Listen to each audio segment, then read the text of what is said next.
There are typically three phases to property acquisition that you go through as you start to get educated and more involved with the property investing space. We have the acquisition phase where we're acquiring our assets to build our asset base, and we want to get capital growth, we want to get equity, we want to build and build and build. Then we have a consolidation phase when we start consolidating that down. Then we have the cash flow phase, which is when we then convert into cash flow so that we can live the life that we want to on a cash flow basis. Anyway, tonight is all about a wonderful lady who the bank said no to her. And this is what happens time and time again for property investors. The banks say no. So what do? Do you just sit on your hands and say, oh, well, I'm going to wait a couple of years and just see how we go? No, this lady, her name is Julie Anglesey. She is an absolute weapon. At the age of 50, she's in her 50s. She started property investing and started doing renovation flips. The bank said, we're not going to lend you any money. She started doing joint ventures. She started making small bits of profit on her flips and then kept building and building and building and building. And that's what this session is all about. It's about how can you think a little bit different. How can you extract value out of the property investing space? How can you add value to something that's ugly, that's trash, that nobody wanted, and make money out of that? So incredible story. I loved it. You're going to enjoy it tonight. Hey everyone, my name is Joe Tucker. Together with Jeff Miles, we created Australia's largest property investment community. It's called Oz Property Investors. You're probably a member of it. If you're not, join it. It's got 82,000 bloody people in it.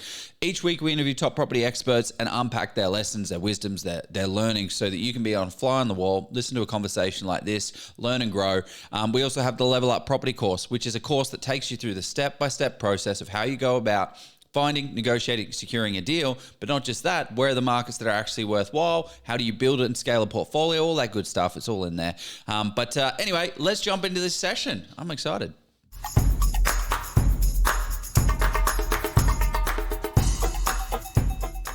And we are live on Oz Property Investors. We bring the big names and we have the big fun. Julie, it is going to be a huge session. This is not your typical, borrowing capacity. This is not that session about how to buy more property, because when the banks say no, there is many creative sort of twists in this session. So I'm excited. We were talking about this, and Julie, it enables you to travel the world and do all that. So it's a pleasure to have you on. So stay tuned. My YouTube. People are excited. I'm going to mute that now. But no, it is the session. We're going to talk about, well, what got you to the stage of what were the challenges needed to overcome? And then how did you overcome them? And what sort of lessons you learned along that way? So how are you going anyway, by the way? Oh, I'm great. Thanks for allowing me to come on. This is exciting for me, and looking forward to tonight. No, thanks for being patient with me, because you reached out to me in about probably February. And I must admit, I was a bit slow and a bit slack with getting to you. So thank you for eventually, after I eventually got to you, coming on. So appreciate it. And thanks for reaching out. And Joe, what's happening? How are you going? Well, yeah, actually, that's probably a good call out to anyone that wants to come on this show and talk about their property investing journey. If you've got something, we don't want to say, you got something to sell, don't come on. But if you've got some value to share, feel free to jump on. We love hearing everyday investor stories about how they've done stuff that's a little bit different, how they've achieved something amazing, a migrant story, a underdog approach, a random happenstance. All of these things are great. So if anyone's out there thinking about that, but I'm pumped for this session. I'm really excited for this one, Julie, because my portfolio initially at the beginning was built on renovations. And one of the biggest challenges that we hear out there is, this isn't just a session about renovations, but what happens is as you're building your property portfolio, you get stuck. And you have the foundation acquisition phase, and then you have the consolidation phase, and then you have the cash flow phase. So that consolidation phase can get, that can really drag out if you're not, trying to pay down the debt and get rid of the debt so you can then have and live off of the portfolio. And there's so many ways to skin it, but you've been able to, do over 20 plus renovation deals, joint venture deals, structured them in smart ways, and made over $1 million in profit. So it's just it's ridiculous. So I'm excited to learn. So For those, before I ask you the first question, and that is one of the reasons I wanted to get you on the show. You were super motivated and just excited, and you're not somebody who's starting it with a silver spoon in your mouth. You'll unpack weave some of the story throughout your podcast, but you're Perth based, so and you started buying before Perth was popular for the most recent run. So Renovator, you turned $1 million renovation profit over the last decade. So those throughout multiple deals, you've taught people how to can confidently renovate for profit, because I think that's very hard to do. And I'm interested to hear, and you're still doing it as well. Your most recent deal was 2025, so very recent. So using smart strategies, and you believe that it's never too late to change your story and life through property. So on that note, you are living proof, of course. So what were some of the things that stopped you getting to where you are now, and what are the things you needed to overcome? Just over 10 years ago, I got divorced after being married for 25 years. So we had 3 children, and, I just sort of thought that my future looked a different way to what it currently is. Yep. Obviously, my husband had a job. I had a job. He had better income than me. So we did have the ability to borrow. We had tried property investing a little bit after reading Rich Dad, Poor Dad, bought a little unit for cash flow. Turned out that the strata fees and the maintenance on the old block, took up a fair bit of that cash flow. So whilst it was a nice idea, we decided to just sell it and pay down a bit of our mortgage. So we did get a couple of things wrong as well. We built a couple of houses during the GFC, which we thought we would build and sell because it was before the GFC, but then the GFC hit halfway through the build. Then we got stuck and lost money on the second build and had to move into the first one, which was supposed to be an investment property. So after that, we decided that we needed to be educated. So we looked at, quite a few different education sources in the property investment space, learnt a lot, and then eventually bought a property. I got analysis paralysis looking all over Perth, looking at subdivision deals, renovation deals, unit blocks, everything that I'd learned. And then I realised I just need to bring it right back to something that's simple for me and something that's achievable to actually put into action, which was a house in our own suburb that was being sold off cheap because the the owners, who were also landlords with difficult tenants, decided that they needed to sell it, liquidate quickly just before Christmas when there weren't a lot of buyers around. So, so we did that and we bought it. What year was this, Julie? When did you start? That would have been 2013 when we did that. Interesting timing. Yeah. So, but we bought it and sold it within 4 weeks, and we made $37,000 profit. So basically the key to getting rid of my analysis paralysis was actually making it simple, just getting started in an area that I knew. I knew the demographics, I knew the price ranges, I knew the different areas of the suburb, and just did that very quickly. From there, we partnered with some other people and did another very quick one in Mandurah. 3 weeks, and we each made $50,000 profit, the other partners and us. And this was like cheap properties in not a booming market, and very quickly. So I then realised I've got confidence and I've got a winning formula. But that's when my marriage broke down. So I spent a year basically just, getting divorced and trying to figure out what my life looked like moving forward. Yeah. I knew that this property thing was the thing that I needed to do moving forward. But I also knew that I didn't have money. The money that I got from the divorce, I bought a house for me to live in. Yep. It was a deposit for a house, so I still had a mortgage. But crazily enough, I thought that if I stay in the medium sort of job that I've got, I'm never going to be able to move forward. So I actually quit my job and just decided I was going to do renovating full time.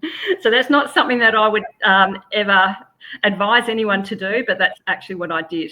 I didn't actually have a plan, except that I was focused and I knew that I wanted to renovate as as my lifestyle business, I suppose. So was it sort of the divorce that sparked that? Was it the snap point, the crisis point that made you realize that, look, I don't necessarily, and whether is that the thing that sort of made you realize that you weren't going to get where you wanted to go by simply sort of doing that 9-to-5 job? Is that what made you do that? Been. Yeah. Okay. And how do you, I wouldn't suggest people kind of do that, but what is sort of before you, well, I mean, maybe, I don't know. I mean, I think I don't know how that came out, sorry, but this is the truth. So No, exactly. I love it. But for me, because I'm just thinking, rather than having to get to where you quit your job, because that will force you to take action. Are there ways, because are there ways that people can say, okay, great. What are the sort of step-by-step sort of eating the elephant one bite at a time, rather than, or is it simply you have to take that outrageous action? I think everyone's different, and it's certainly not an outrageous action that you would ever advise anyone to do. Yeah, I think it actually is more common these days. Like people just being like, no, I'm sick of the job. But I feel like at the time you just did a deal for $50,000, and I imagine your salary would have been $50,000 to $100,000 at that point 60. In time. Yeah, 60, right. And you're like, can I, over the next 12 months, do one more deal that is going to do that? So it's like, I guess it's I kind of think that I could. I reckon I could do one deal. What if I could do 2 deals? And then what if I could do 3 deals? Okay, so you quit your job and you said, pack it, I'll do it. What did that year look like? Did you do your 60? Like what did that? No, I just did a very small one. So, but like I didn't have a plan of where I was getting the money from either. It's just I just trusted that. For some, I don't know what. For some reason, I didn't think, the bank's not going to lend to me. I'm screwed. I won't be able to do what I want. I knew that I'd be able to do what I wanted. I just didn't know how that was going to look. And then pretty much at the same time, I got invited to do a talk at a property investors meetup in Perth about the 2 deals that I had done, because it was a slow market. And people at that time were saying you can't make money out of renovating and flipping. Yep. So they invited me to come and do a talk, and particularly the second deal had a few sort of things in it that were of interest to people. So I went and did that talk, and then the next day this lady just rang me and she said, I loved your talk last night. I love property. I want to flip. I've got the money, but I don't have the time. So can we joint venture? I'll pay for the property and you find it and you do it. So that's how it started. As easy as that, because I mean, to run a joint venture, it sounds like one of these super duper scary things, because it's like, oh my gosh, I got to do a joint. It's like you're doing a joint venture anyway. Every time you buy a property, you're doing a joint venture with the bank, and they're agreeing to give you the majority of the money, but it's kind of like a joint venture. They own the most of it. You get a little bit of, and then you get the upside. They just don't get any of the upside, but they definitely get their piece. So. Yeah, how did you think about joint ventures at that time? I guess you were just there was no other option. You have to. Yeah.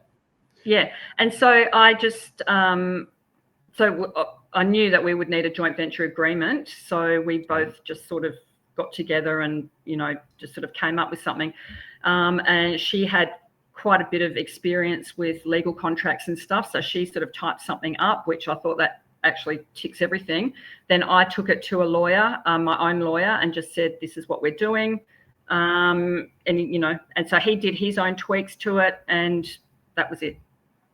That's I love that you actually had that now. So I'm sure that sounds very nonchalant, but I mean, to me, you seemed a very organized and structured person. So I'm sure there was a few more conversations of what you're telling us. You're telling us the TV sort of the TV notes version, but no, because I remember when I've done a couple of joint ventures and some it's absolutely vital, the thing you point out there, to get it documented, get it cleared up and make sure because otherwise everything's rosy and honky-dory until it's not. And I just use that word honky-dory in a podcast. So here we go.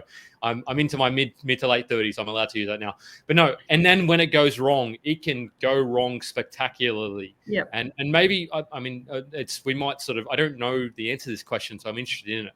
But yeah, we'll ask it sort of later on. I'm sure there's some mistakes. But I wanted to know, how did you sort of what sort of questions did you consider in this? And then we might even start to unpack some of the deals that you did, because there's some absolute crackers in there. But what were those sort of key components that you factored into the joint venture agreement? It's just basically about being very clear on each person's responsibilities. So, and I just wanted to keep it all very simple. So as far as I was concerned, I'm the doing partner. I'll find the property, I'll do the feasibility, I'll do the demographic research, supply and demand research.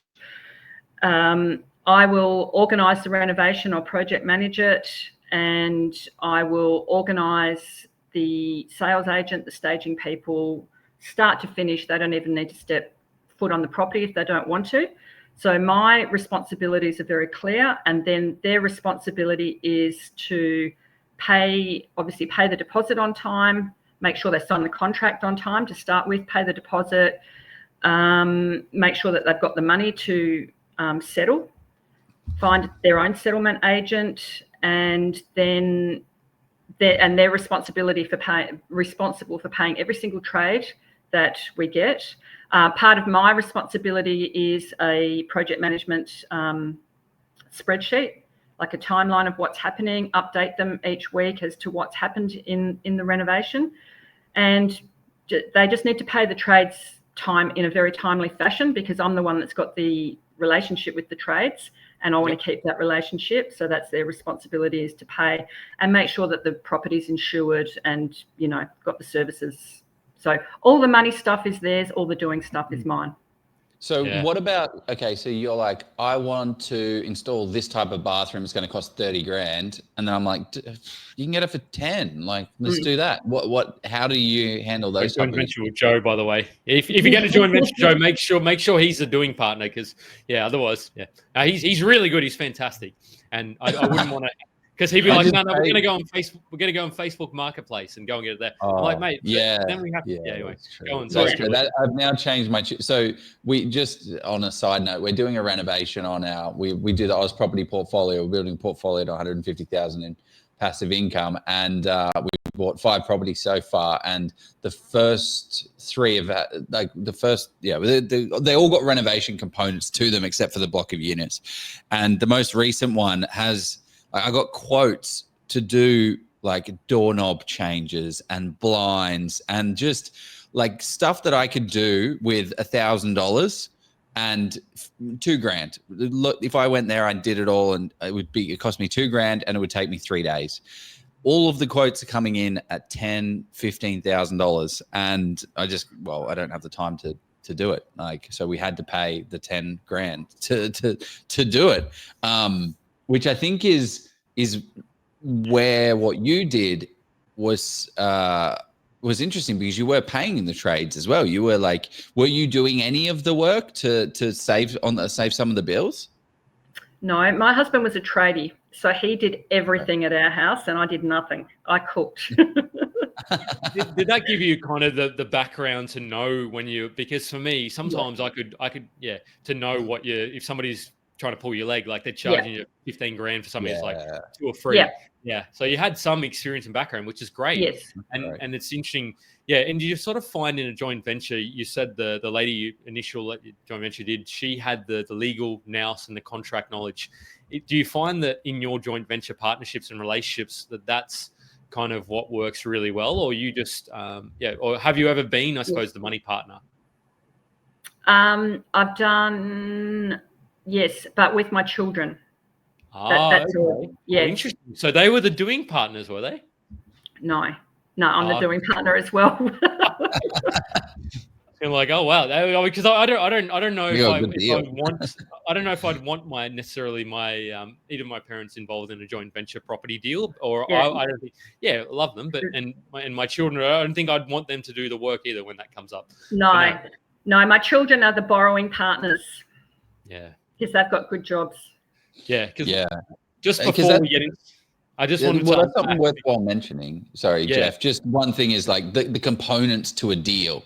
So, what's that? I was just going to do the components. So because I love joint ventures. I love them. I've done a few of them. Yeah, anyway. So what are the components to a deal, Julie? Like how do you like, we need we need the money, someone to come up with the money. We need someone to do the doing. I see 4 components to it. One of them is like the acquisition part of it. So the buyer's agent's part, which is doing the research on this suburb, on the area, the supply and demand stuff. Yep. And finding that deal and negotiating that deal. So that's one part. The next part is the cash part of it. The next part is the is the borrowing part. Because not everyone pays cash for the property. So sometimes it's the cash for the deposit and the reno. Yep. And so that's one part. Then the other part is the borrowing for the 80% that you're going to borrow. And then there's the doing. So I see them as 4 equal parts. So in the joint ventures that I was doing that are 50-50, I'm doing the acquisition and I'm doing the project management. My money partner is doing the cash and the borrowing. It's either cash and borrowing or all cash. Yeah. On that financing piece, how do you I suppose think about getting that sort of, do you partner up with a broker and just be upfront with them and say, look, we're going to sell this deal likely off the back of this, or do you use private funding to go down that? Which sort of avenues do you use? Just normal to brokers, let them know it's going to be a flip, and we're quite happy to pay the clawback because they're not going to be getting their commission otherwise. Yep. So and they're happy to help, and we pay their bill. Yeah. Which is how much? What should you expect? It was about, I think, 1,400 the last time that we did one. Yep. How do you, because I've always been curious as people talk about it in flipping communities about, and my mindset is if you, I suppose you're doing it with different partners, but do the banks, I suppose you're also not probably on the title, because otherwise they would probably see that and of course, this is not legal advice, go and seek your own separate, because I've often wondered that if somebody continued to put their name against a mortgage and did it over again and again, first off, you'd have credit file issues, but you'd also have, okay, look, this person's not a great not a great character, but we're not going to earn our money out of this person because they're going to sell it too quickly. So that's an interesting way of doing it. So essentially you weren't the borrowing. And have you done multiple deals with multiple people, and have you had that challenge come up, or how do you overcome that? I've done multiple. So that very first lady that approached me, I did a second one with her, and she decided to hold that. She's still got that in her portfolio, and it is doing really well because I sourced a really good property. Sorry. Just on that as well, because I'm sorry, we keep going down different normally Joe does it, but I'm doing it tonight. How do you feel about looking back at the properties that you've sold and just the probably hundreds of thousands of dollars potentially of maybe millions now? Sorry to bring that up. But how do you feel about that? Do you kind of think, look, I would have loved to have kept, or have you kept a couple? What is it? No, because they've all been joint ventures, they've all been sold because the agreement has been, because they're putting in their money because the reason that they're doing it is because they want their quick cash. They want a chunk of cash. So it hasn't ever been, this is a property that we're going to hold.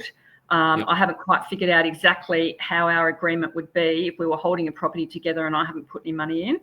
So it doesn't mean that's impossible either, but so far the money partners I've had haven't wanted to do that. They've just wanted their chunks of cash to do something else, either another one with me or go and invest in something else.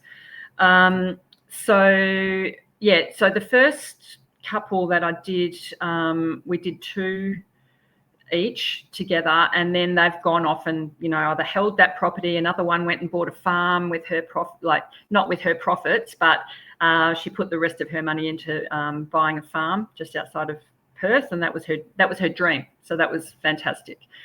And since then, the money partners have been cash partners, so we haven't needed to borrow. Yeah, those are the really fun ones, because then you literally go into a deal and say you can negotiate a lot. A lot harder, but you can say it's a cash offer and have a mortgage behind it. But where you've actually got the cash, you're like, hey, look, we can settle in as quick as the solicitors can exchange the contracts. Yeah, and I was just also going to say, because I'd done the first 2 with my husband, I did have a track record, even though I'd done it with someone else. So when I did my talk at the Property Investors Show meeting, and this lady approached me, I actually did have a track record. So I think that was also key. She could see that I was well organised. She could see that I knew how to make profit, and I don't know, she liked what she saw, I suppose. Okay, so going to that event, how important have these local, like not local, but going to these events, meeting like-minded people been for your property investing journey? 100%. That's where all of my investors have come from. Well, because that's the hardest thing. I mean, this is why Jeff and I created this group, was because we don't have any people. We don't have property people. We don't have property friends. Jeff and I met at a Steve McKnight, if anyone remembers him. Sorry, Steve, if you're watching. He's probably watching. He's like, Joe. That was a little bit disrespectful, but he's been around a while. Yeah. But that's where we met. At a conference exactly like that. And all it is just people who you think you're a bit of a weirdo and a bit of a freak because you like investing. I've got friends that they're like, oh, I got this $20,000 windfall. And it's like, oh my gosh, let's go on a holiday. Let's go buy a new car. Not, oh my gosh, I've now got the ability because if I've got a little bit of equity in this house, and then that 20 grand is going to allow me to get my next one and I can go again. It's just surrounding yourself. What do you say? Normalize? Do you say that, Jeff? Normalize, don't idolize. That's what Toddy Sloan says, by the way. Not me. I don't want to take credit for Toddy. He's a very, very nicest guy in real estate. But at the same time, I reckon he might chuck a few pizza slices at me if I steal his quote. But no, and on that note, we've got the Oz Property Live event coming up on the 14th of September. A link will be dropping. So if you love a live event, chuck a fire emoji. But anyway, I thought it's where you might have been going with that. That's exactly where I was going with that. Hold on. I feel like you've just dropped some. I feel like you kind of skimmed over that. So this is our first ever Oz Property Live event that we are ever doing. So just like what Julie was saying there, this is what she. Insights. I feel like the marketing team that made this need to get fired. It is Oz Property Investors. Okay, we'll keep them. We don't need to fire them. I'm kidding. If you're watching this, marketing guys, we love you. We appreciate all the effort you put into this. There's a shitload of effort that went into this. The event is going to be on the 14th of September. It's on a Sunday. It's going to go from 1 p.m. till 5 p.m. at the Shangri-La Hotel. Now, this is going to be a paid event. I know it's ridiculous. How criminal of us. This literally is just to cover the cost of everything that it's going to do. So we are unfortunately not going to spend $40,000 to run an event, but we want to get people that are serious about property investing to the event. There's no sales. There's no pitches. This is literally. I might have a picture. I might have a picture or two in my slides. So I just dropped the link in the description for people who are keen. Get in there because I think we're limited to. I think Steve said he might even have a book or two giveaway. But Julie, sorry to do that to you. I got excited. I got excited. I'm like, I realized like these events are so valuable. They've been so fundamental to my investing journey, and hearing that from you is awesome. And then I'm like, oh shit, actually, yeah, we're actually running one of these. So it'll be really cool to see the people that come to that. But I guess, yeah, that's a good kind of question that just popped up there, Jeff Scott. What are the benefits from Lenise Vale? What are the benefits of long-term versus short-term investing? So how do you think about this from the renovation or value at like the flipping side of things? Well, short-term investments, basically when you're buying, you know what your sell price is going to be because you've done your research. And then when you sell it, you've got a chunk of cash that you can do something with. So I suppose it's more liquid in that way. And it just depends what you want to be doing with it. You might, like, for instance, there was this opportunity to buy into a farm, and regenerative farm outside of Perth. And they were looking for 60 people to put in $50,000 each to be part of this, like beautiful regen farming thing. And I just thought, I just wish I had 50 grand. And then I thought, well, why don't I just go and get it? So I went and found a property, and this particular property was in the hot market, like 2 years ago, 2 or 3 years ago. And I rang my cash investor. I went to the property, and I almost drove past because there were 100 people there. There were people queuing up, and they had to wait for people to come outside before more people could go in, etc. Because it was crazy. And and then I talked to myself, and I said, what are you doing giving up before you've even walked in? Like, one of these people has to buy it. So I walked in, and then I rang my investor, and I said, look, I actually just think this is great, but there's going to be competition. And she did a drive-by. She didn't even look inside because the offer needed to be put in very quickly.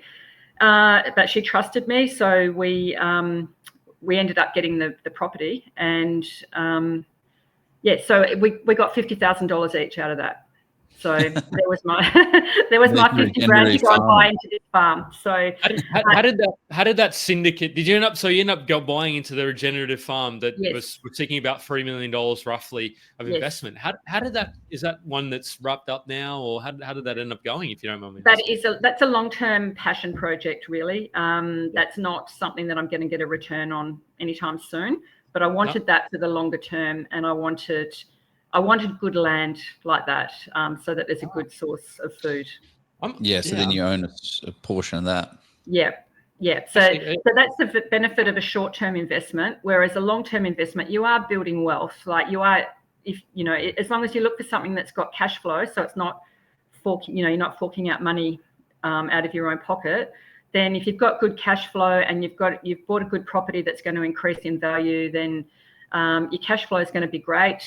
And, then you've got the option at any time to sell that and, do something with it.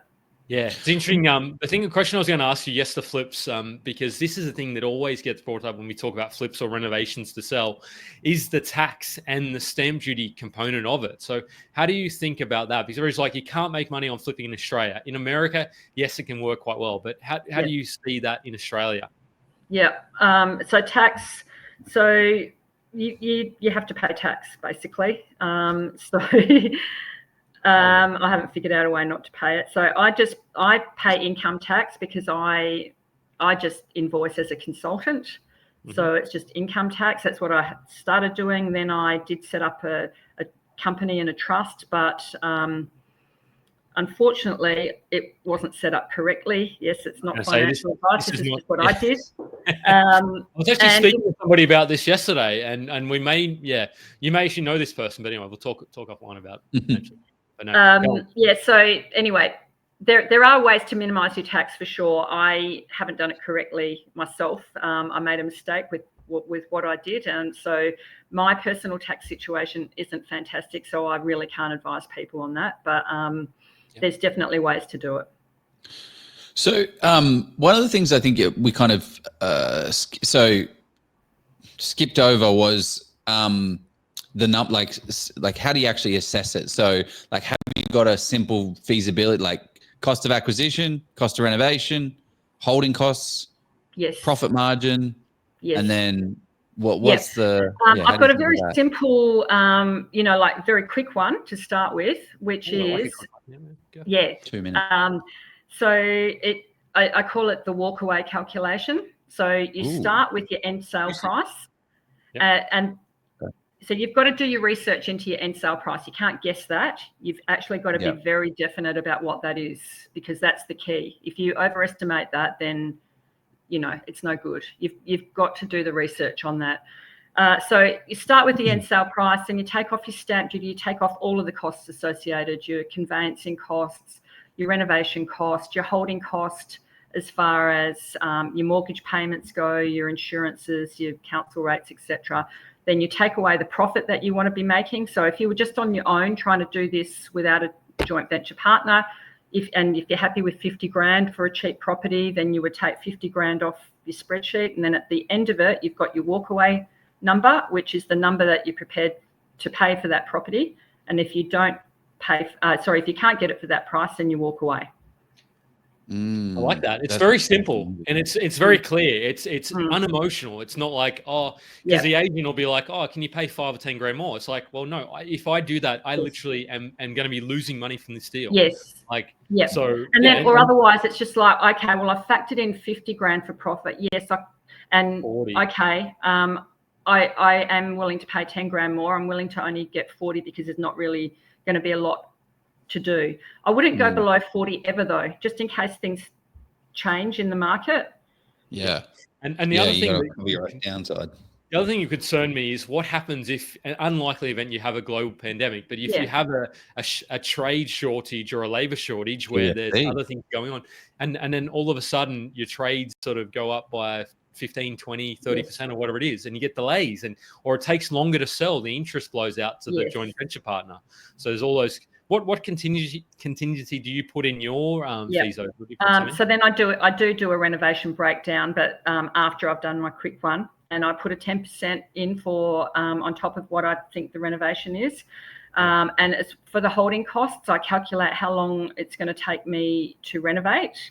Yep. And then I add, I think, say like 8 weeks or even 10 weeks for the sale campaign and the settlement, etc. Yep. And then I also put a time contingency on that as well. So like I might factor in 5 or 6 months for a flip, but really it's probably only going to take me 4 months. Yeah. Well, because this is the thing that people blow out. They don't realize, like, if you've got $1 million worth of debt and 1% interest is $10,000. So if you've got 6-7% interest, like 70 grand, 60 grand, and then it can very quickly, if you're not smart about it, and if you also get very expensive finance, which a lot of people in this situation kind of have to do because they're buying in a company, in a trust. They have then also maxed out a lot of their borrowing with the other lenders, so they're actually getting 7-8% interest to get the deal across the line. Not always the case, obviously. This is just generalization, but that is like the way I like to think about it when I'm doing a renovation is. That's it used to be $100 a day. That used to be a big number, but like it's now like $150 a day, $150 a day, $150 a day. So I can shop around for quotes for the next 3 weeks, but that's $150 just to save $200 or $500. You're actually, no, let's get it done and make it happen, because otherwise the time's going to blow out, and that's going to be the expensive things. Yeah. Should we talk to some deals, Joe? I reckon I know that you and I got in trouble for talking too much about deals last night. We needed to focus on the why more. But actually, let's while we bring that slideshow up, how did you kind of establish your why? Were you over working 9 to 5 and you wanted that freedom? What was your why? I wanted freedom, and I wanted to be able to travel, and I just wanted to be able to go to the beach every morning. Yeah, I love it. It's very simple. Very simple. How did you think about, like, was it a number you said, okay, I need to be bringing in, doing 2 flips a year? Like, how did you break that down? Because I think when you break it down, it gets more powerful. It does, but I sort of. It's hard to do. I'm not that smart with my decision making sometimes. No. You sound a bit. Maybe you sound a little bit more. So I'm probably the guy who's like, in 2038, I'm going to do 14 flips. Whereas Joe's like, okay, I'm just going to do this next flip and then keep doing the one after that. You might be a bit more like Joe, just focus on getting the next one. Whereas I'm like 21, 22, I'll be 142, whatever it is, roughly around that. Yeah. Anyway. I do like that. I like that way of being though, Jeff, because I'm not. I just kind of just go with the flow, probably a little bit too much. Yeah, this is correct. Like, I mean, when it's written down here in paper, I began flipping houses in my 50s as a single mum with no money of my own to invest and no steady income after my divorce. Like, that's a powerful story.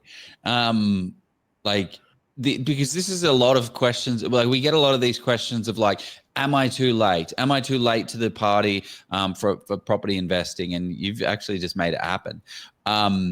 Okay, so what are we talking through? Give us the goods, because what I want to get out of this as well is like a lot of practical things that investors can take away and go and run on their own projects. Yeah, so I had done 2, as I said. So I did have a track record. So that helped me have credibility with an investor. So this was the very first one. And I suppose I was just a bit confident of like, yeah, it'll work out. It's fine.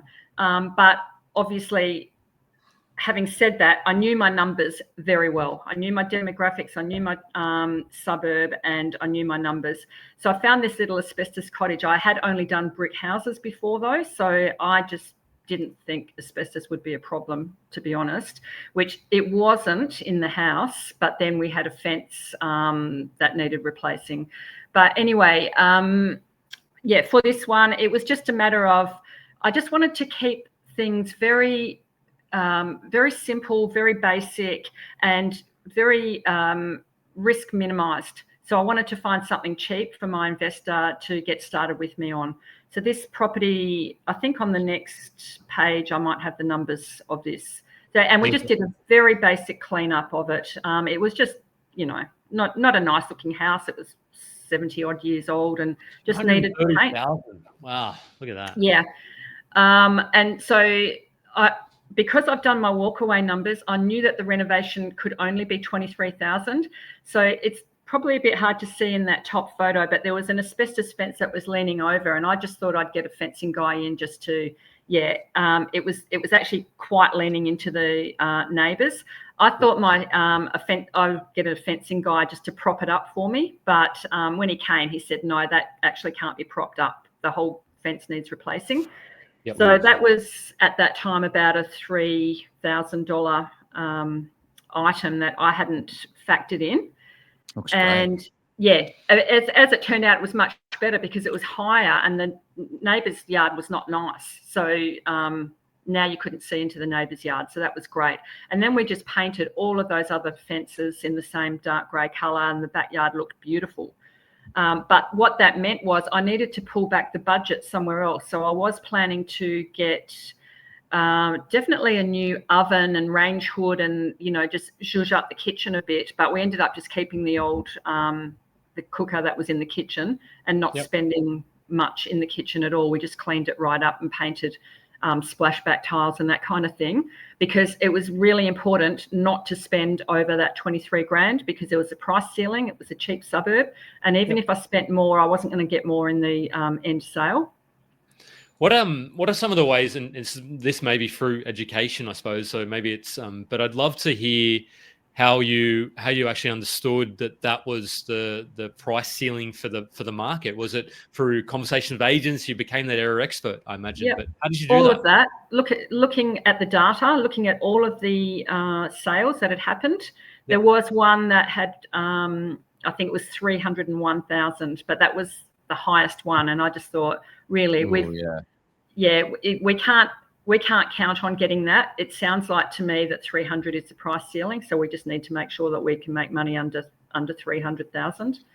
But like I'd go to all the home opens, and then I saw this one that was being renovated, and I end up meeting the people, finding out what they were doing, because I didn't know much. I was just learning. Yeah. It's like, this is where I see people mess up. And I was chatting with a friend of mine.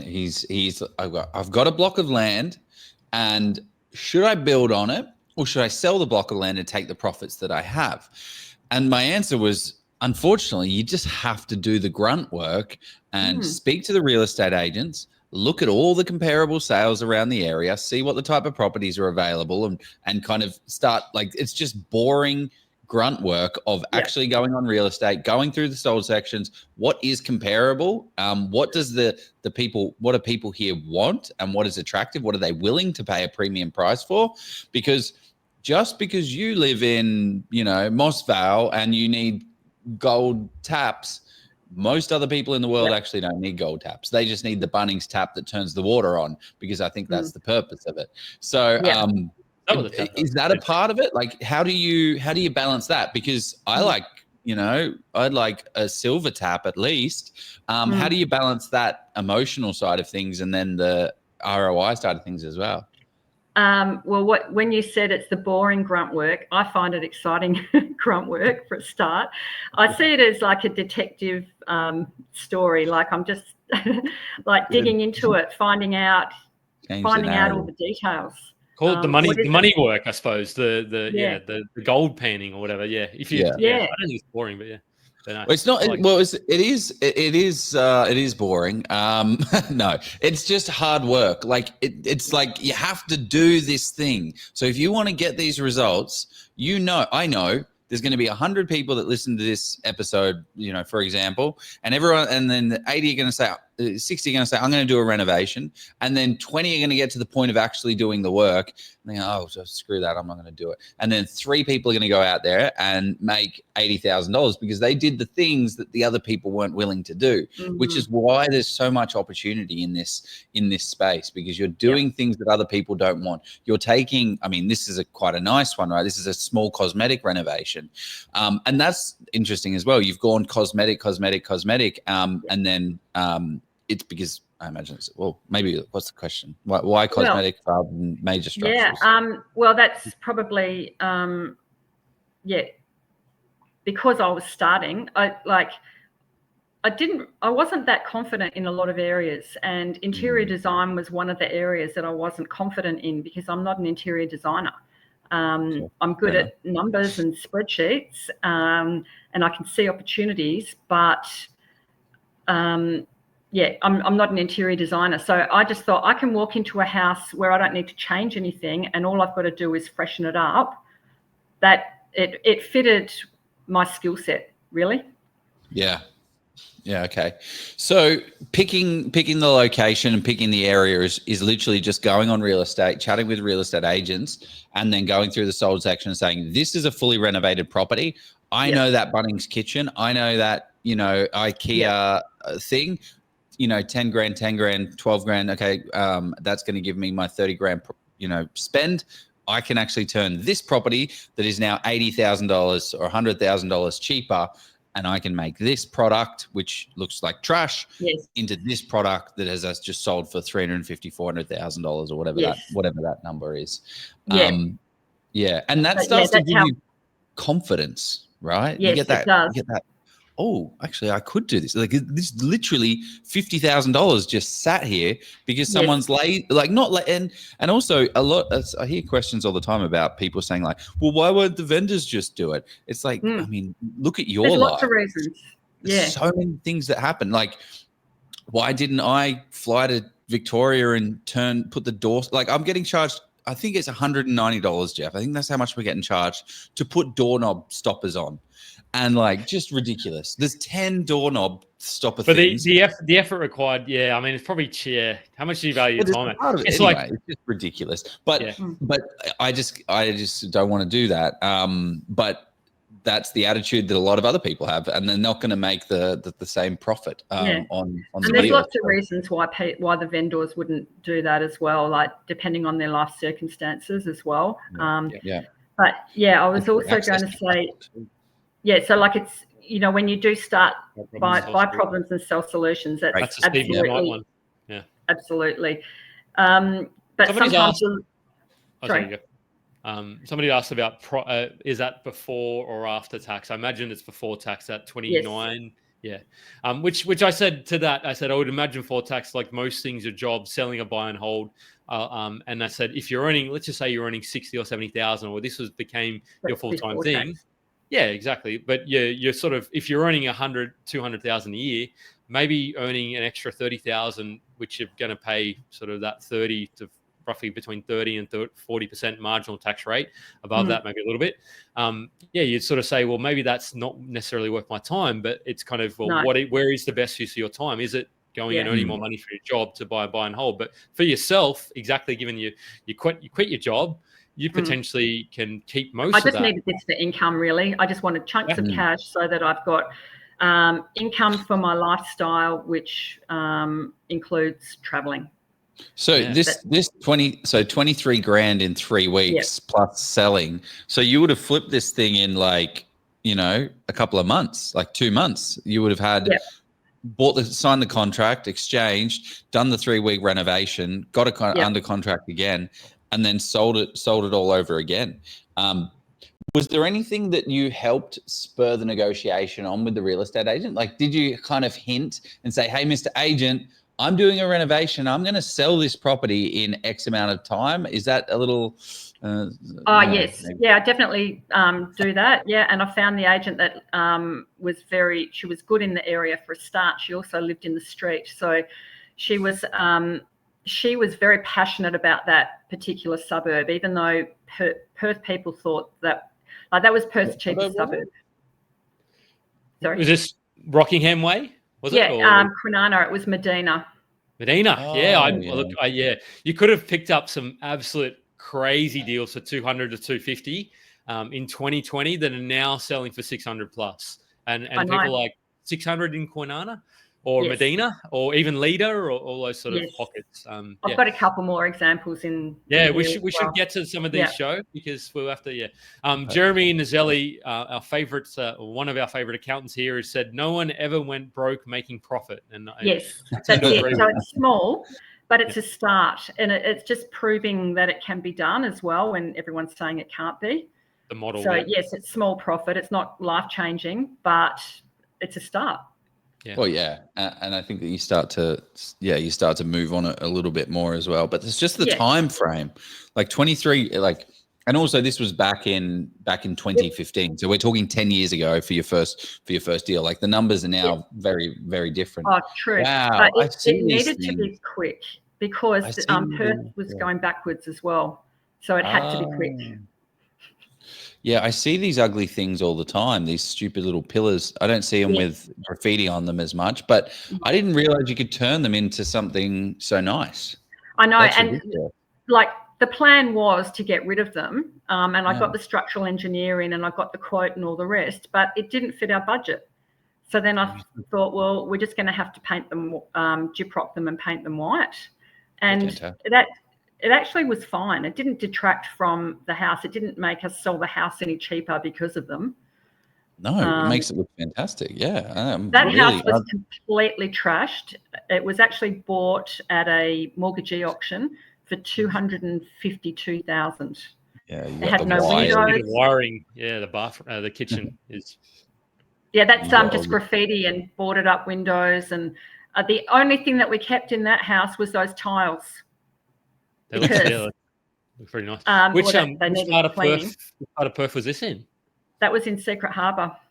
4-bedroom, 2-bathroom, family home, beachside in Secret Harbour. But it was so trash that we bought it for $250,000. I actually see deals like this occasionally, and I just think, wow, if I give me a couple of years' time, I reckon in a different stage of life. Like, yes, you might not be paying $250 for them, but $600 to $650 at that stage in areas where probably deals will be $900. You're like, wow. Yeah. Yes, you have to have a higher risk tolerance and take. Just how long? Talk us through this one. How long did it take? And you probably have numbers, I imagine, as well. Or you don't have. What were the rough numbers? This is the numbers. Yeah. Oh no, this is another one. Different property. So basically, these two, I'll just quickly tell you the numbers on there. So the one at the bottom there with the blue door and the Jarrah floorboards, that was the one that we didn't end up selling, and my investor decided to keep it. It's near Fremantle, and it's an absolute ripper. Oh, Freo. Yeah. I bet Free, because this was probably 2015 again, 2016, was it? Yeah, 2016, 2017, something like that. Had Freo changed by that stage, or had it sort of still... No, Freo was always desirable. This actually was in Hilton, so it was changing. You could definitely see the changing. Hilton is very desirable now, for sure. Yeah. Because I thought Freo was a bit working class because it's kind of the Dockers. That's why they called the Docks. So but it's still the poor cousin of West Coast, the Eagles. I don't know if we can get into a footy. Not anymore. You might not be a footy. I'm definitely a footy person. So did you go for the winning team in anyway? Sorry, we won't go on. Sydney's still going to make the finals, by the way. We'll see how we go. I went to the Sydney game. While I'm in Sydney, but I was very happy to see the Dockers beat Collingwood by a point at the MCG. That was exciting. Didn't do us any favours anyway. Joe's going to fall asleep. Anyway, the other one, the trashed one in that photo, everything needed replacing. But because it was a big house, the flooring would have cost us more than 10 grand. So that just got cleaned up and and it was a cream color. So I thought that goes with the beach vibe that we want in this area. So, but the point of this slide though is these were both more expensive houses, but the profit really wasn't a great deal more. So in that market, these days it would be different, but it's always a matter of assessing what the market's doing and where the best opportunities are. Yeah, well, that's a really good point, because I can go out there and buy a $700,000 or $800,000. My affordability is I can go out there and buy an $800,000 property. So how should we? Is there like a rule of thumb? Like how should we think about this price and value in return? A rule of thumb, I suppose. It's a tough question. I guess. Yeah, it really is about the research, and you can, I look at a lot of suburbs over Perth because I just like to stick to Perth because I know the area and I need to know the analysis. So, and you start to notice properties in, say, cheaper areas are staying on the market a bit longer. And then, like you hear about people, I've got friends looking in Duncraig, say, and they're saying, like there's 50 people at the home opens. Well, that's more of a, 1 to 2 million price range. So then you start to think, okay, well that's where the buyers are now. So it's a matter of always like keeping your finger on the pulse of what's going on. I think kind of up into you. I mean, I'm not giving area research sort of advice here, but I suspect the ocean reef, your Scarboroughs up that sort of way. Maybe not Scarborough. That's probably a little bit too expensive. But your ocean reefs up in maybe not. I mean, even your Kingsley to some extent, maybe. But those sort of more desirable pockets where the owner occupiers is probably where Perth is starting to sit. So if you can pick up a deal in those, picking up a bargain at the moment, hopefully not too much of one. I wanted to ask you this. Are you doing any, I think the answer is no, because I believe, you answered that. You sort of said that you had experience. Your husband was a tradie, your ex-husband was a tradie, and you sort of picked up the tools of the trade to some extent, metaphorically from him. Knowledge. Knowledge, exactly. Yeah. Not practical experience. Yeah. But you had that. You knew that when you're getting taken for a ride, and you build out that team. So do you use the same team roughly every sort of time to come in and just knock through the renos? Not really. Ideally, yes. But then things change. Things change all the time. Sometimes they're busy. Like I had a fantastic plumber, and then he decided that he wanted to go and start lecturing at TAFE. He was over being on the tools, and then I had to find another one. And so it's always ongoing like that too. So I feel like that's also a bit of a myth that people think, you've been doing it for a while, you've got your trades, so that's easy. I'm just like everyone else. I need to go on high pages. I need to find people. I need to go on the local Facebook pages every single time I do a reno. What are some of those questions that people should be asking in their trades? Like maybe that's a bit cliche to ask. Everybody's like, what questions to ask? But what are when you're introducing a new trade into the team or into your project, what do you want to know about them to see whether they know what they're doing? To be honest, I just pick up on their vibe more than anything. Fair enough. And the way that they communicate, you can tell when someone's trying to bullshit you and tell you that all this stuff needs happening. So I just don't get back to them. And then others will come in and they'll say, I see what you're doing. Yeah, you can do this, this, and this. Like just straight away in the conversation, I can pick up. And I think, if you're not afraid to just do that and trust yourself, I think you're usually okay with that. Any red flags that we should look out for when it comes to hiring tradies? So one of those is, bullshitting. I guess that kind of comes with experience that you would have of knowing if they are bullshitting. But what are some red flags that you spot from a mile away that have helped you? Sometimes they come in and they fit. It feels like they're a bit arrogant, like they're trying to tell me what to do. Yeah. Like in the whole place, not just in their part of it. And I just think, well, I'm not asking your opinion about the rest of it. And sometimes they just want to like, okay, I can do that and I can do that and I can do that. But that's not actually part of their expertise. And I just kind of think I'd rather just find people that come across more as experts instead of know-it-alls in a way, I suppose. Well, actually, this is a good question, because like, do you get one team that can do it all, or do you have to go out there and source the different jobs? Because one team, I mean, this is going back to the renovation that I'm currently doing with Jeff, where I don't have time, so I have to do the one team. I don't want to call 8 different trades. I don't want to call a plumber to install the vanity. I don't want to like, I don't want 8 people, so I have to.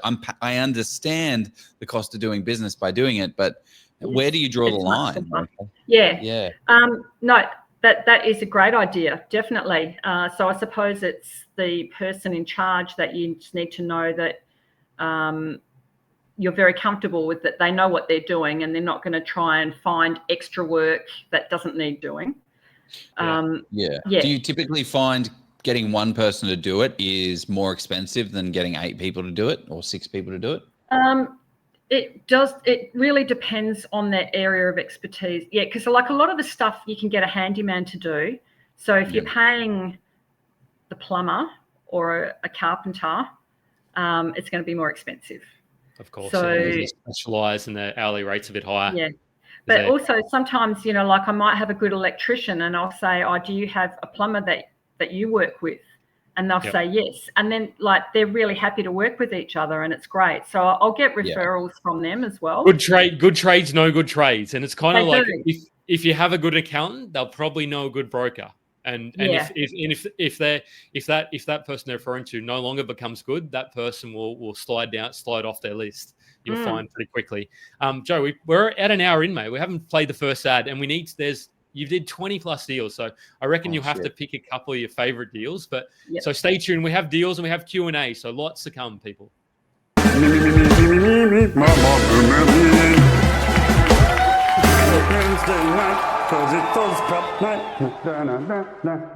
Oh, Jeff, I wish there was 3 investing books that covered everything property. Oh, Joe, there is. Steve has 3 books now. That I do, guys. I've got 3 books now. You probably don't even have to follow this group anymore. Just kidding. You want to keep seeing and hearing from me, of course, so stay involved. But in all seriousness, if you want to get the full picture of investing, residential, commercial, and development, these 3 books have you covered for the fundamentals. For AusProp members, here's the best part. I'm giving these books to you for free. Just cover the postage and I'll send them right to your door. Go to policeyproperty.com or click the link below and get your copies today. You can also get all my spreadsheets, checklists, and resources free on my website. Happy reading, gang. Here we go. I was going to ask if you've done a residential, a commercial reno, but probably not. That's I haven't, but I'm always open to it though. So I do talk to other investors that have done a lot of other stuff, you know, to do JVs with. And one lady, before I found you guys, sent me Steve Palisi's stuff, and she said, I follow this guy. She's got commercial property. I follow him. He's really good. You should follow him. There you go. There you go. Well, if anyone wants free books, come to the Shangri-La on the 14th of September. Is it the 14th? I've got it. I'm getting Steve's brother to probably sign. No, I shouldn't say that. Steve's brother. I don't know, because his name's Jeff. So he's 14th of September, 1 p.m. Anyway, so which this is not about that. No. So which? So just basically, my conclusion here was, based on the market the way that it was, the cheap ones were less risky and just as profitable. So I started looking back in the cheaper areas. So that'll be the next slide. Just before we go to that, some AI action. This is one that everybody likes to ask. How do you get around not getting a building contract threshold for each state? You can only speak to WA, my understanding. But if you want to speak to other states, up to you. But look, I often ring the council and just say, this is what I'm doing. Do you need me to get any sort of building, like planning approval, building approval, whatever? And they just say no. So I'm okay. I'm not changing anything. I'm just painting, putting in new flooring, new bathrooms. Like when I looked at getting rid of those columns, those piers, I got an engineer involved. We got drawings done. It would have been certified. there's no way that I'd be knocking anything out without doing that and then giving that to council for approval as well. So have that conversation before you go under contract with the property, just to be like, I'm thinking about doing this. Can I do this? Oh, it's not structural. You're not doing anything. You just, I mean, sometimes it's very much council dependent as well. Like, so one of the things that we talk about from a renovation standpoint is taking a 3-bed and converting into a 4-bed. Sometimes the councils hate that, and you have to give them they will say, yeah, you got to get approvals. Or adding a bathroom as well, like that, turning it from a 3-1 to a 4-2. There's $150,000 worth of uplift, and it's going to cost you $60,000 to do it. That's money, but you do have to chat with the council. You do have to go through the approval process. So just be careful with that. It's not all. And just pay that money and pay the engineer or pay the designer or like whoever needs to do it, because you just want to do it properly. Yeah. Okay, cool. Well, let's check this one out, because now we've gone down the more affordable end of town. What I'm finding, I know we've got so much to cover, and you've been dropping value this entire time. But one of the things I just want to put out to people is this first sentence here. My data analysis showed me the days on market were. Oh, okay. Sorry, I thought it was the market was declining. But one thing, just I guess, isn't related to this slide is that you can do a renovation and add value in a market that's doing almost anything. Because if you're in and out in 3 weeks, like this opens up so many more opportunities for you. Because if you can buy a property that is in a slow, declining, pretty stagnant which the market, other ones were. Yeah. Okay. Well, and that's why I had to do them quickly, because it was a declining market, and I was very aware of that. And I had to be very conservative with my numbers as well. But this one here, like in 2018, everyone in Perth still thought Perth was declining because it had been for so long. No one could fathom that it might go up. But I started talking to local agents about recent sales, and I was finding out what they were actually selling for, and I could see that the prices were actually starting to go up, even though the data didn't show that yet. And I could see that the days on market was going down. So I knew that the suburb was turning, but to most people, they still thought it was a crap. There was nothing going on, basically. That's the challenge, I suppose, with data. It tells one side of the story. It's like if there's a little bit of promise there, then I would really start having those conversations as well with the agents. Got to back it up with on the ground research for sure. And probably just not speak to one agent either. I'd speak to a couple because if you speak to the top selling agent, be like, they're flying off the shelf like hotcakes. Whereas if you speak to the one who gets 1 or 2 listings every 6 months, they're like, that one took me 200 days to sell. Like the market's dead. So but also when I'm doing my current research, I'll look at stuff that's under contract. So there's no number on it yet, but I'll ring the agent and ask them. So this particular one, it was an old man had died in the house. He'd lived in it on his own for years with his 8 cats. There was no kitchen. It was uninhabitable. So it was difficult to get finance on this one. Perception was that the market was still declining because people weren't digging deep into that research, and it was a 2-bedroom house. But the reason it was 2-bedroom was because the wall had been taken out from the 3rd bedroom to open up the lounge room. So it was originally a 3-bedroom home, and it had been under offer for $165,000, but the finance had fallen over due to it being uninhabitable. So I'm not sure what else it says underneath that. I can't see the bottom of the slide.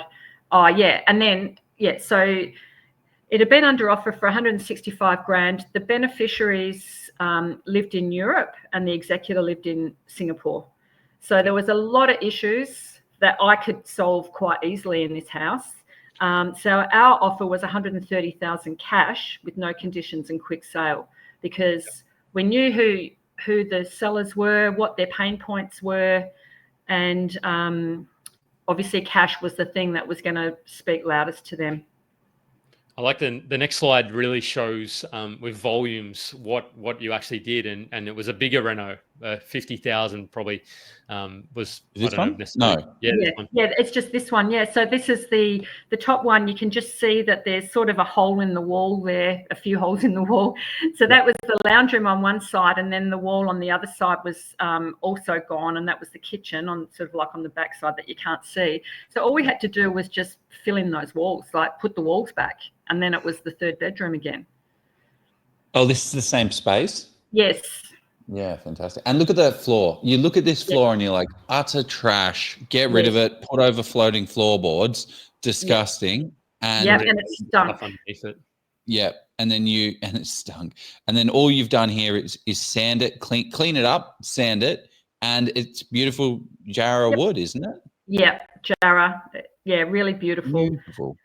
Yeah. So you don't need to cover it. Like you can just sand. Sanding is cheap, cheerful, and pretty easy to. Well, I wouldn't say it's easy to do. Get someone to do it. That job sucks. A lot of people love it though, because you don't. These days you don't get real wood floors. So a lot of people just really love the wooden floors, which is great for these older properties because it's like you said, it's cheaper than other floor coverings, and it looks fantastic. Yeah, so basically we doubled the price of that property because we bought it for 130. We spent 50 on the reno and we sold it for 259. So the profit on that was 63,000, and the reno time frame was 8 weeks, and that was over Christmas as well. So the reason that we were successful with that is that we understood what the seller's pain points were and we solved them. I also understood the target demographic and also not overspending on the reno. And reinstating walls to create a third bedroom, it was really easy. I didn't need any approvals for that because it was supposed to be a 3-bedroom house anyway. And also understanding the changing supply versus demand numbers before the data actually caught up. Because one of my renovator friends said, like, how do you think that you're going to make a profit out of this? I can only see comparable sales at like 220 and there's no profit in that. I said, no, because those 3 that are under offer have all got 250. Because you spoke to the agents and had those conversations. Yeah, so good. That's the way to do it. It's grunt work, calling the agents and asking what they don't have to tell you, obviously. No. But also like you also painted the roof up here and splashed it up a little bit to make it a little bit better. What were the kind of key takeaways from the renovation? Like, were there any kind of lessons learned inside? Like, obviously the wall situation is a massive one. If you see because I think a 2-bed to a 3-bed is also is a killer deal if you can make it happen. That was my first deal, was a 2-bed to a 3-bed because the 2-bed product is there's not that very many of them, and they're always undervalued. Yeah, that's right. But the other thing with that, because the old man had died in it, and like the house was horrible, like the 8 cats, they made the house smell a lot. But then I got some energy clearing ladies in to come and clear the energy because I pretty important. Was just concerned that he might be hanging around, and I wanted him to. Yeah, it's like feng shui and like energy clear. Like, you clear the space because somebody's passing, that sort of thing. Yeah. Yes. You don't. Yeah. I mean, for some people that's very important, and it's one of the questions that people definitely ask when they're buying. I mean, not so much about energy clearing, but more about the circumstances. Yeah. But the interesting part of that was, after that happened, every single person that came into the house, whether it was a tradie or someone just coming to have a look, every single person said, "Wow, this house has got a really good energy." No one had said that before. Yeah, there we go. Something in it. I like it. I was chatting. We have Kelly, a lady in our business, and she does I'm pretty sure it's every single property she gets this energy healing. Yes. It's like $400.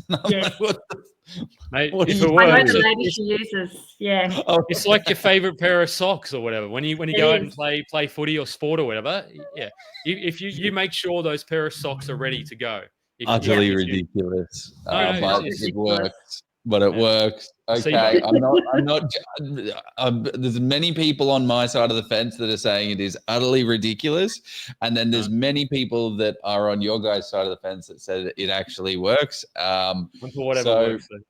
Whatever works and whatever gets it done. It also, I don't know. I think there's also like the placebo effect to it, where it's like I feel better in here. Everyone's a little bit chirpy. I don't know. Whatever it is, all those people that came in and just had those words come out of their mouth. They hadn't been in there before and they didn't know.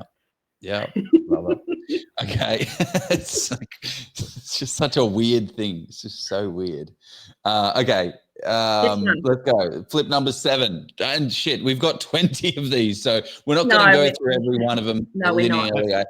The lady that I just did that previous one with, she had cash, and I said to her, this mortgagee sale's coming up, and it's on the 21st of December. So it's basically the last sale before Christmas. And she couldn't attend. So she said, can you just attend for me? And I said, yeah, sure. So I did my walkaway numbers on it. As I explained earlier, you start with your end sale price and work backwards. And my walkaway figure was $300,000. So if I couldn't get this house for $300,000, I was going to walk away. So I went to the auction, and with these mortgagee auctions, pretty much if you don't have cash, you can't really buy because they need you to settle quite quickly. Yeah. So, or you probably could, but most people aren't comfortable doing that. They would rather wait for it to be why it's being sold. Yeah. So as it turned out, there was someone there that thought it would be passed in because didn't think anyone was going to turn up at the auction. He was ready to sign up a contract. But anyway, so at the auction, I went to the auction and I was the only bidder. So I just bid 200,000 and my walkaway was 300. So since there were no other bidders, the auctioneer and the agent took me outside and they said, look, the reserve is 340. Like, can you get yourself to 340? And I said, no, sorry. The highest I can go is 280. So then they rang the solicitors who were handling the mortgagee part of it.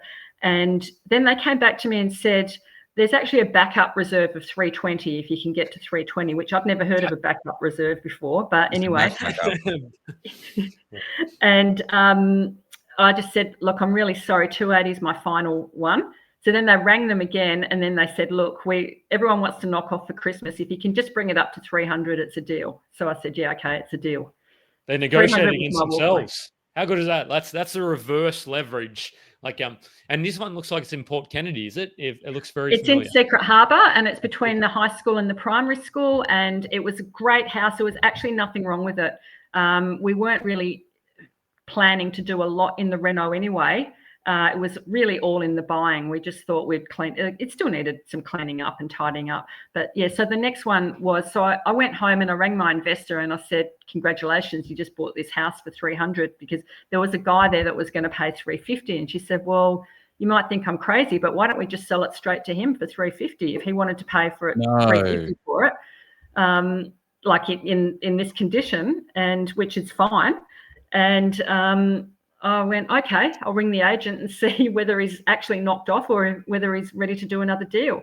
So anyway, he bid it backwards and forwards for the next couple of days, and we ended up agreeing on 346. So we sold it directly to this other guy for 346,000. We still had to pay stamp duty. Maybe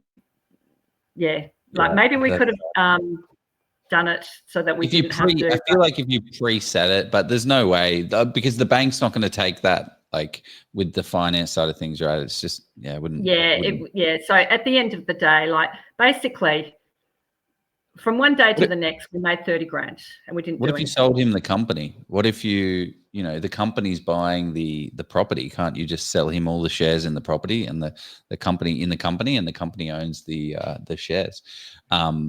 Not legal advice. Joe's not saying to do this. You go and speak I'm to definitely not saying that. That is me just throwing a random thought. That is just a random thought. But okay, so you just made $30,000 in profit in 12 hours. So you didn't even do any work to it. These aren't before and afters. They're just there. This is what it is. Yeah. That's So incredible. the reason I wanted to share that is, and crazy. Yes, it would be 850 minimum now. Yes, that's right. But just, like expanding your mind to like what's possible with these deals. It is possible to get stuff under market without ripping someone else off as well. Yeah. And it's having those conversations with agents and having good relationships and coming up with problems and solutions, whatever that saying is. Buy problems, sell solutions, because you had the finance ready to rock. That it worked out quite nicely. That's an incredible story. That's 30 grand of free money you've just picked up. Okay, let's go to some of the later ones. 2022, 2023 vibes. Hot market. 11, 12, 13. The market was hot. That carpet there needs some replacing or at least stretching. Yeah. Definitely it was rather smelly as well. So this one, I like. It's always about having relationships. I like to have good relationships with agents, and I ring them regularly. So a lot of agents know me. There are quite a lot of new agents around since we've had a hot market. So I don't know as many as I used to now because there's a lot of new ones. But there was one particular agent that I would ring from time to time, and I told him I've got a cash investor. I need something that looks terrible. So he said, yes, I've got something. You'll need your gas mask on when you go in there. And I said, it sounds perfect. And so we went and had a look. I got my, this is a new investor now, got her to come along with me. And we looked through, and then I think that's right. They wanted 300,000 for this one. And I bought it for 300. So they said, this is the next one. There it is. For 300. Bought for 300. And he said they want 300, but they're probably going to go to market on the weekend, like home open. So that night we just sent through the contract, 300 cash, accept, and we put in the clause like 24 hours or whatever. Like they needed to make a decision tonight. Yeah, basically. Just so because I knew that the market was going to be hot and they were going to get more than that probably if they went. But it was two old guys that had lived in this place, and this guy, he was ready to move on. It just came up looking absolutely beautiful, and it was actually a villa in a group of 4. And then so all of the other 3 owners all kept coming in as we were doing the reno, and they're going, I love what you've done there. They had no idea that their little units could actually look this nice. So then they've all ended up getting half of my trades to come and give them quotes. And I think the whole unit block's looking much better now. Good. making the properties a better space, making the world a better. And that's kind of like, because I hear the thing, like I can't even find any of the terrible pictures, but like people like, oh my gosh, property investors, you're the bad guys. And it's like, well, no, not really. Not all the time. Always.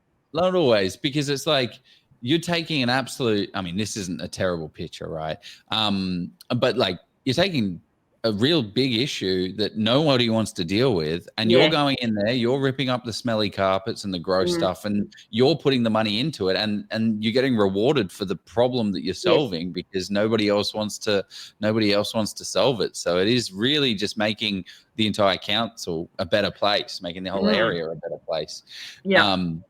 Okay, so cool. This is the one that I went to that had 100 people at the home open, and there was so much furniture and stuff. The pool was green, as you can see in that photo, like the whole place. The lawnmower is there where there's no grass, but I mean, it doesn't need to be. Why is he on the lawnmower? There was a lot of stuff there. Mow the algae. I tell you though, like needing a contingency, we needed a contingency for that because I got the pool, like my idea was we'll get that pool clean. It's going to look fantastic, ready for the home open. So the pool, like it took a good couple of weeks of the guy coming back, to do the different stages to clean up the water. And then once the water was clean, then I could see the concrete bottom of the pool. It was just, all the paint was rubbed off. It actually looked terrible. And so then what we ended up having to do was drain all the water out and get the whole pool recoated, because you couldn't sell it like that. So yeah, importance of having a contingency. Yep. And What was then that? how much additionally 15,000 roughly? How much was that? Sorry, the pool? Yeah, to do the it cost about $6,000. Okay. Oh, that's not pretty reasonable, actually. I mean, look how much better it looks, though. Like, that's somewhere where you... Yeah. And that by was the way, like anyone a beachside home, so like the summer lifestyle was going to be important to the family. Definitely. Yeah. Anyone that's got any questions, throw them in as well, because I do want to. I'm kind of cautious of the time. We're actually getting pretty close to the end of this. So any questions, guys, throw them in, because there's been some great questions. Yeah, because you're living your best life, having lots of fun over east, so to speak. So you've got plenty of things on the itinerary coming up. So we don't want to keep you away from that too long. So this is an interesting one. It's got slate tile flooring, and you've gone over the top of it.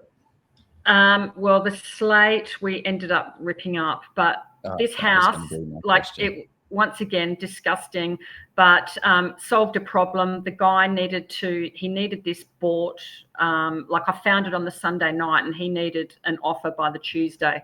So because otherwise he was going to lose another property that he'd put an offer on. But he had like patios all around the outside of the house, so like with tin roofs on, so that the house was so dark, and then it had roller shutters at the front, and then on top of that it had the slate, the really dark slate. It was the darkest house. It was horrible. So we ended up ripping up the slate and then just putting through, some hybrid floor, and doing a full reno on that one. So the reno cost. That looks incredible. I mean, $50,000. What did you say? How much was this reno? This one was about 110 maybe. Yeah. Okay. Yeah. It was a 4-bedroom, 2-bathroom house. So it needed a lot of work. In fact, it doesn't matter. Is it? Yeah, sorry. No. Okay. No, it's all right. No, it's all about the insights to make it valuable. Yeah, it looks like a proper renovation job on this. 100K, 5 months, killer. Yeah. Okay. What's this? Oh, this is Camillo. So if you have a favorite deal, this would be my favorite deal. So for a few reasons, but so I bought this one with my son. So we were in Melbourne for a weekend, go to footy because I like the AFL. And then an agent called me and said, I've got this property, but you need to get it under offer this weekend. And I didn't know Camillo that well. Like, I know Perth well enough, but I hadn't bought anything in Camillo. So he just did a video walkthrough, and this is the only property I've ever bought sight unseen. But I was confident enough in my area research and I suppose my estimates to do that. What else was I going to say? So it was run down dirty. Like the guy that was selling it, he needed it sold very quickly, and he did not want any photos or anyone walking through. Basically, he just wanted it sold. So that's what's the value? What was the value of this thing to be able to go sight unseen and have that actual, proper run through? Well, we bought it for $265,000. Yeah. Would have sold for about probably 320, 330 roughly in 2023 in Camillo, maybe even a touch more depending on, look, the conditions pretty ordinary. The market was just heating up, right? It was hot, Joe. It wasn't heating up. It was bloody hot in 2023. Yeah. So he just did not want anyone through there, and he didn't want any marketing done. So, but we had to borrow for that. So my son was the borrowing partner, and I paid for the deposit, the reno, and I obviously did the reno as well. So the reno cost $50,000, and we sold it for $517,000. Incredible. Yeah. So the profit was $160,000 worth of profit. Is ridiculous. And this is everyone's like, like you know, when we started this at the outset, oh my gosh, 23 grand. Yeah, but it starts to snowball. It starts to compound. You start to do a deal. This like 12-hour deal, $30,000. It starts to really add up into a sizable portfolio that has to, and it builds confidence as well. It builds confidence while still making money. Yeah. I want to jump to the questions. So anyone that's got any questions related to any of this stuff that we've covered off, Julie's been so kind to share so much wisdom and value, but I know there's so many little things that people have questions on in Reno. We're going to run to our last ad and then jump to those questions and then finish up with anything more. Next week, Joe, we do it earlier. Everywhere you look, someone else is making money in property except for you. Your mate, he just bought a house. It's already gone up $100,000. There's some bloke on Facebook. He's bragging about pulling in a 7% rental yield. Meanwhile, you're stuck scrolling real estate and domain, confused as hell, and having no idea about where to start. Or maybe you're that mate that's got $100,000 in equity. You have a few properties under your belt, but you feel stuck. You're unsure about how to scale without over-leveraging and not knowing what the next right move is. So why does it feel like everyone else has some kind of secret that you're missing out on? It's because they do. There's a reason some people keep stacking properties while others sit on the sidelines stacking excuses. There's a reason why some investors buy under market value while others pay too much. There's a reason why investors know the hot spots before there's any heat. And there's a reason that some people build $150,000 in passive income while others just spend years thinking about it. And it comes down to knowledge. And that's exactly why Jeff Miles and I, Joe Tucker, created the Level Up Property course to hand you the exact step-by-step process that we've used to buy over $100 million worth of property in today's market. We've built Australia's largest property investment community with over 80,000 members, and we help everyday investors secure hundreds of thousands of dollars in equity, all without wasting years of their life trying to figure it out the hard way. Making an uneducated decision on the biggest purchase in your life is just gambling with your future. Stop it. Get some help. And this isn't just another how to buy property course. Let's be clear though, this course isn't free. What? And neither should it be. This is our life's work. We've spent over 100 hours each on this course alone. Oh, babe. Okay, video number 3. Number 4 with million does... Done. We've got decades of experience, millions of dollars in deals distilled into a repeatable process that you can take away for yourself. If you're looking for free advice, there's plenty of noise out there. You can go and find that if you'd like. But if you want real,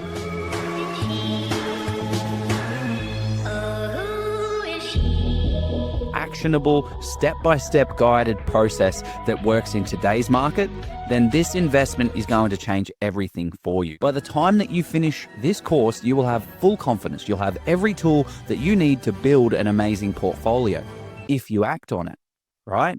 Which is why we have mentoring built in. So we kick you up the butt to make sure that you're kicking your goals. So the real question is, how much longer are you going to watch everyone else making money in property before you jump in and start playing the property game properly? Because the sooner you start, the sooner you start winning. We are back. That was a fun little ad. People love the ads, but no. What I was going to say, Julie, it's been great having you talk through the journey. So there's been some good questions. I think there was 1 or 2 more slides, but before we get to the questions and I think you bring up a slide, I want to say the Spotify. So people, if you've gotten value from this, how to buy money when the banks say no, or when you can't borrow, I suppose, because that's probably the reason why you did this. Drop us a 5-star on Spotify, everybody. But yeah, tell us, I had a question around that. Was that the reason, did you ever sort of chat to a broker or consider with some of the cash you were making to say, yes, you had to keep living, I suppose. So maybe that was the money was going. But how did you say, look, I'd love to actually buy one of these 2 to 250K deals in Perth or Armidale that's renting it or anywhere around Perth, around that sort of, and the yield would have been pretty decent. And as it would have gone up, did that thought cross your mind? No, well, I suppose I got sort of stuck in my just cycle of, this is funding my life. I I wasn't putting any aside for a deposit for something, and I wasn't thinking that a bank would, like, I still thought a bank wouldn't lend to me until last year. And then, you know, like when I saw your guys, build 150,000 passive income over 10 years, I thought, well, I know I'm in my 60s now, but by the time I'm 75, if I can do that, why not? So I have actually just started to do that. I've just bought one with my daughter. We've gone halves in it, and that'll be my plan moving forward. There's a slide on it, Joe. Do you want to talk to that one briefly, and then we'll go to questions and wrap her up. Get her out. Get us all out of here. Be clear. What you can do. Family time. Time to hold. Here we Yes. go. Finally, time to hold. That's a good price. Well bought. Yes. Yeah. So I do like making sure I buy myself a bargain, but it was because it had issues. Once again, it was on a lien. The tenant had been in there for 25 years, still had a lease for $280 a week, so we had to take that on. But I also knew that this house would clean up really nicely, and it would be valued at a lot more after it was, you know, more livable, I suppose. So in the 9 months since we purchased it, it's gone from 385 to 575. And so it's gone up 190 grand, and the rent's gone from 280 a week to 550 a week. So that's gone up by 270 a week as well. And definitely that's one that I think will grow in value in the area that it's in. And yeah, I'm excited. Well done. That's incredible. Yeah, that's amazing.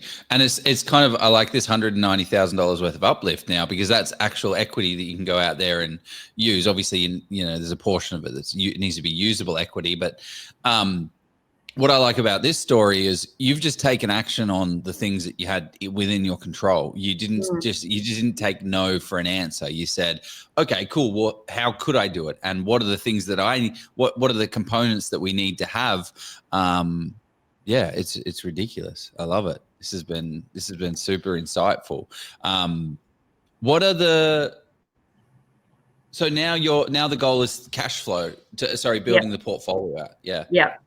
Because now you got the borrowing. Yeah, well, that's it. And it's just always like, I just feel like everyone's got a different pace and a different flow to their journey, and there is no right way to do it, but there are plenty of ways to do it. So, if you think that you can't do something, well, you can. You just got to figure out a way to do it. Yeah, I love that Guru. I've said, how do we get the title so wrong? This is a Bollywood movie climax. I said, well, it's exactly as it says. How to keep buying when the banks are saying no. You can't borrow money. How did you buy these deals? Straight out the gates. The banks said no to Julie. Didn't even go to the banks. Got creative. Did the joint ventures. And now the banks are saying yes, because you've got your daughter, I imagine, and that kind of flows out nicely and works from there. Hey, I think the title should have been different as well, but I didn't write it. Jeff did. No, I thought I'm just playing. Okay. Okay, cool. So what is this? What have we got here? Because you've got a little bit of a giveaway, a bit of a takeaway for people. Because I think that this is probably the area where people find the hardest thing from a mental standpoint, is trying to achieve something. But how do people get more of you in their lives, and what is this thing that you're giving away here? Well, this is a free workbook. So if you do want to try and find money partners to fund a flip, this is a book that, like a workbook, I should say, that it's got some good questions to ask yourself, and to start looking for what your skill set is that you can offer to someone that has got the money to help you and partner with you in a flip, and what to do. So you can download it here on the link. And that answers Brett's question, Greg. Congratulations on all your investor. You offer any course of mentoring to people new to investing. And the other interesting question that Elijah's brought up, I know sort of roughly what Elijah's looking to do. He's got some big, hairy, audacious goals as well. He has asked, he said, Sorry. Love to understand. Sorry, we're showing that. I've popped it in the comments on both YouTube and Facebook, so you can check that out. Love to understand exit strategy and overcoming fear of something going wrong. How do you think about that, Julie? That's a big question for a lot of. Overcoming fear of something going wrong is all about the analysis in the beginning and the research. So, what could go wrong is that you've chosen a wrong suburb or you've done your numbers wrong. So you just make sure that you do that very diligently. So that helps you overcome that fear because you're really clear on those things. And exit strategies, yes, there's always for me, the exit strategy is to sell it, but then there are a lot of other exit strategies if it doesn't sell. So it can be rented. Is it an area that could go on Airbnb so that there's actually cash flow? There are, in fact, in that workbook, I have put quite a few exit strategies in there as well if you can't flip. So there's always a lot of exit strategies as well, and you do have to consider those when you are buying because if the first option doesn't work out, you've got to make sure that you've got backup. Yeah, cover your downside. And I think that when you run the numbers and if you've done a renovation that clearly stacks up, the downsides, there are downsides, but you can still you can make it work. And it's yes, you won't make as much profit, but still you're not going backwards. You're not losing 100 grand unless you're doing silly things and getting involved in massive structural things or subdivisions that you're not 100% sure on. But the other one is always knowing who your target demographic is, because you want to make sure that you renovate that house for that demographic, and that really minimises your risk.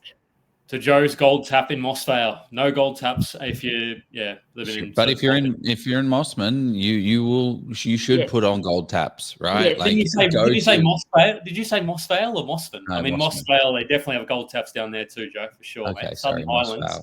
Whatever. Yeah, I was talking. Yeah. That's where. It's where the moss grows. Finish off on this question because I think unless anyone has some burning questions, how does one transition from boring buy and hold? I don't think buy and hold is boring, by the way. No. I think making 20% can be exciting. Look, you did well with your buy and hold. To the exciting world of joint ventures, exciting, scary, and anxious, all those words potentially and more. How do you do that? You can do both. And the way I see the joint ventures and the flipping is, get yourself a couple of buy and holds, and then if you haven't got the money to borrow for the next one, go and do a couple of joint venture flips so that you've got some more cash, and then you've got that more available to next time you go to the bank to get your next buy and hold. Yeah, it's sort of almost like you're creating you're stacking strategies essentially, or sort of utilizing all of your tools in your toolkit rather than saying, okay, buy and hold is the only way for me, or buy and renovate. Maybe it's buy, renovate, and sell, or buy, renovate. The thing that I sort of, because somebody who's never done one of these projects and somebody who's been in this position before, I didn't have a PTR, proven track record. I actually said, okay, I'm going to go and actually invest in one of these projects myself and learn and really do the due diligence when you're doing that. And then, okay, great.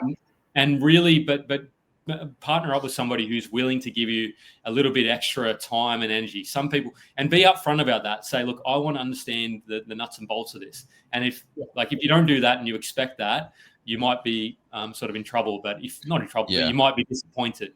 So understand what you're signing up for. Yeah. And it's such a good point because one of the other things that a lot of people, like Julie, for instance, you struggle with as an investor is the borrowing capacity component, right? You may not, and then the cash, let's just say the cash is hard to get a hold of. So you have to get 100% of the cash is hard to get a hold of. But it's that one component of borrowing capacity. So you might have have a salary of $150,000. That's liquid gold to a flipper and a renovator. And you can literally say, hey, take my borrowing, but I'm literally doing nothing with it. You're going to use it for 3 months. I could still go out there and buy a property if I wanted to.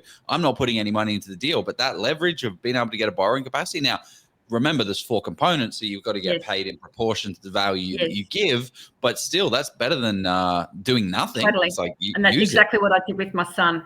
All he had to do was borrow. Yeah. Because he had a job. Yeah. See, there you go. Love this session. Love this session. Thank you very much, Julie. So people can reach out, renovatingmadeeasy.com.au, and download that little workbook that we discussed. Incredible session. Thank you so much for taking the time. Let's go buy a renovation. Let's go buy a property, guys. See you later. Good to be back. See you, team. Have a great week. Thanks, Julie. Bye. Bye. Bye.